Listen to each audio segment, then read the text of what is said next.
इस गोली के कानून को नहीं मानते। और अगर किसी को बहुत शौक है गोलियां चलाने का, बहुत शौक है, इन 71 दिनों में हमने अपने सीने तुम्हारे सामने पेश करके बताए कि हम इन गोलियों से नहीं डरते। हमें माओ ने बहुत मेहनत से पाला है। और जब अगर तुम गोलियों की हुक्मरानी चाहते हो तो फिर अवाम भी गोलियां इकट्ठी करेगी इंशाअल्लाह ताला। अवाम भी करेगी इंशाअल्लाह ताला। पाकिस्तानी सेना की गोली का जवाब अब गोली से ही देंगे। ये बयान पीओके में प्रोटेस्ट के दौरान अब गूंज रहा है। पीओके में जेएसी यानी ज्वाइंट अवामी एक्शन कमेटी के नेता सरदार अमान कश्मीरी ने प्रदर्शनकारियों पर हुए अत्याचार का बदला लेने की बात कही है। दरअसल पीओके में पाकिस्तानी सत्ता के खिलाफ पिछले 71 दिनों से लगातार प्रदर्शन चल रहा है। ये प्रदर्शन भारी महंगाई, आसमान छूते बिजली बिल, स्थानीय संसाधनों पर अधिकारों और पाकिस्तान की सरकार की दमनकारी नीतियों के खिलाफ है, जिसके खिलाफ अब ये गुस्सा देखने को मिल रहा है। इस बीच पलंदरी में एक सभा के दौरान जेएसी के नेता सरदार अमान कश्मीरी ने चेतावनी दी कि अगर अब गोलियां चलाई गई तो गोलियों का जवाब भी गोलियों से ही देंगे। प्रदर्शनकारियों का कहना है कि पीओके में गोली का राज नहीं चलेगा। अब जेएसी सविनय अवज्ञा आंदोलन शुरू करने जा रहा है, जिसके तहत चेतावनी दी गई है कि अब अगर किसी ने गोली चलाई तो आवाम भी उसी भाषा में उसका जवाब देगी। सरदार अमन कश्मीरी ने लोगों से टैक्स और बिजली के बिल न भरने की अपील की और प्रस्तावित अभियान के तहत सरकारी दफ्तरों और स्कूलों का बहिष्कार करने का भी आह्वान किया। गोली के कानून को मानते हैं, गोली के कानून को मानते हैं। हम इस गोली के कानून को नहीं मानते, हम इस गोली के कानून को नहीं मानते, हम इस गोली के कानून को नहीं मानते। और अगर किसी को बहुत शौक है गोलियां चलाने का, बहुत शौक है, इन 71 दिनों में हमने अपने सीने तुम्हारे सामने पेश करके बताए कि हम इन गोलियों से नहीं डरते। हमें माओ ने बहुत मेहनत से पाला है, मजदूरियां करके पाला है। हम मजदूरों की अनाज खाने वाली औलाद हैं। हम तुम्हारी गोलियों से नहीं डरते हैं। और जब अगर तुम गोलियों की हुक्मरानी चाहते हो तो फिर अवाम भी गोलियां इकट्ठी करेगी इंशाअल्लाह ताला। अवाम भी करेगी इंशाअल्लाह ताला। फिर वही कानून होगा जो आप चाहेंगे, मैं इसलिए कहना चाहता हूं इनसे, बिल्कुल तहम्मुल के साथ इनको ये बात कहना चाहता हूं,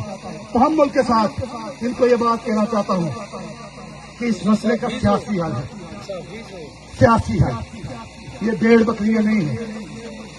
21वीं सदी है, 2026 है। ये वो ऐद नहीं है, ये वो ऐद बिल्कुल नहीं है, ये वो ऐद नहीं है। और इस ऐद के अंदर अवाम आपके दोहरे कानून को, दोहरे मेयार को कबूल नहीं करेंगे। लिहाजा इन मसाइल का सियासी हल है। और कितना गिरना चाहती है रियासत पाकिस्तान, और कितना गिरना चाहते हैं यहाँ के हुक्मरान, कितना गिरना चाहते हैं। और कहते हैं, हमने क्या कहा उन्होंने हमारी गैर मौजूदगी में, मिंबरे रसूल इस्तेमाल किए कईयों ने। और क्या कहा उन्होंने कि हमने किसी पेपर पे दस्तखत नहीं किया। यही कहा आप लोगों से। अकील भाई से मैं कहना चाहता हूं कि आज ही सोशल मीडिया पर वो पेपर वाज़िया करें, वो हम साथ लेके आए हैं जिस पर इन मनुष्यों के साइन हैं। आज ही हम वो जो पेपर है वो आज ही हम अब हमको पब्लिक करेंगे सोशल मीडिया पर, जिस पे जो करारदाद है, ये फोर्सेस किसने मंगवाई, वहां पे बैठ के अवाम को आईनी हाथों से निपटने के लिए किस शख्स ने दस्तखत किए और क्या कह रहे थे यहाँ के हुक्मरान जो और कितना गिरते जाएंगे। ये वो मुतालबात हैं, ये बैंक, ये एयरपोर्ट, ये 12 नशिस्तें, ये बाकी सारी चीजें, ये सारे वो मुतालबात हैं जो मुतालबात यहाँ के हुक्मरानों ने हमारे साथ मायदा करने के बाद मायदा किया उन्होंने हमारे साथ कि हम ये मुतालबात मानेंगे। उन्होंने मायदा किया हमारे साथ और मायदा करने के बाद निहत्ते कश्मीरियों की 100 लाशें गिरा दी गई। 100 से ज्यादा लाशें निहत्ते कश्मीरियों की गिरा दी गई और उन पर गोलियां बरसाई गई। और इल्जाम लगाते हैं, सबसे ज्यादा इल्जाम लगाते हैं, मुझ पर लगाते हैं इल्जाम कि ये जो है वो इश्तिहाल अंगेज तकरीरें करता है। मेरा इश्तिहाल अंगेजी क्या है? हमारी इश्तिहाल अंगेजी क्या है? मैं आपको वजाहत करना चाहता हूं कि हमारी इश्तिहाल अंगेजी क्या है। हमारी इश्तिहाल अंगेजी ये है कि हम इनसे पूछते हैं कि 78 साल आपने कश्मीर वैली के अंदर कब्रिस्तानों के कब्रिस्तान आबाद करवाए, लोगों को 1.5 लाख लोग आपने शहीद करवाए, आसिया इंद्राबी से आपने नारे लगवाए, आज वो उम्र कैद काट रही है। यासीन मलिक आज हिंदुस्तान की जेल में उम्र कैद काट रहा है। आपके पास रियासत पाकिस्तान के पास उन्हें छुड़ाने का कोई प्लान है? रियासत पाकिस्तान को उनको छुड़ाने का कोई प्लान है? आज आपका नेशनल मीडिया आसिया इंद्राबी को दिखाता है, आज आपका बाकी मीडिया जो है वो उन कश्मीर की उन माओ बहनों बेटियों को जिन्हें आपने जेल में पहुंचाया उन्हें दिखाता है, और हम इनसे कहते हैं कि आपके बस में नहीं है।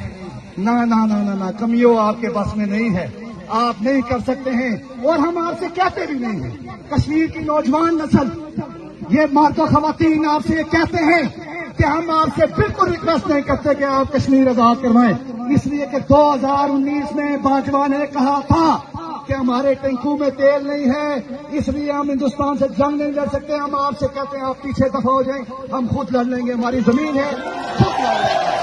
और यही वो एक बात है, यही वो एक बात है जिस बात के ऊपर ये हमें इश्तिहाल कहते हैं। बता दें कि पिछले 71 दिनों से चल रहे प्रदर्शन के दौरान पाकिस्तानी सेना ने कई बार गोलियां चलाई और 150 से ज्यादा लोगों के इसमें मारे जाने का दावा किया गया। सभा को संबोधित करते हुए अमान कश्मीरी ने कहा कि डरा धमकाकर, जबरदस्ती और गोली चलाकर शासन ने इस बगावत को और तेज कर दिया है। पाकिस्तानी सेना और पुलिस की कार्रवाई में अब तक कई लोगों के हताहत होने की खबर है। सुरक्षा बलों द्वारा सैन्य ग्रेनेड हथियारों के इस्तेमाल के आरोप भी लगे हैं। जेएसी के नेताओं ने सरकार के खिलाफ असहयोग आंदोलन का ऐलान किया है। वहीं भारत सरकार के विदेश मंत्रालय ने पीओके में हुए दमन और मानवाधिकारों के हनन पर गंभीर चिंता भी जाहिर की है। शैलेंद्र, आपका सवाल पाकिस्तान अधिकृत कश्मीर में वहाँ पर जो चल रहे प्रोटेस्ट है उसको लेके था। तो जैसा कि मैंने बताया कि बहुत सारे लोगों की जानें गई हैं वहाँ, और साथ ही साथ बहुत सारे लोग वहाँ पर हताहत हुए। उसके अलावा बहुत लोग को इंजरीज भी आई हैं। और पहले जैसे कि मैंने बताया था कि वहाँ पर जो एसेंशियल कमोडिटीज़ है, जो आम चीज़ें हैं, आम वस्तुएं हैं रोज़मर्रा के, उस पर भी काफ़ी रोक लगाया गया है। और हालात ऐसी है कि जो वहाँ पर आवाम है, लोग हैं, उनको अंतर्राष्ट्रीय समुदाय से सिंपैथी की, सॉलिडारिटी की ज़रूरत है, और वो उनको मिलना चाहिए।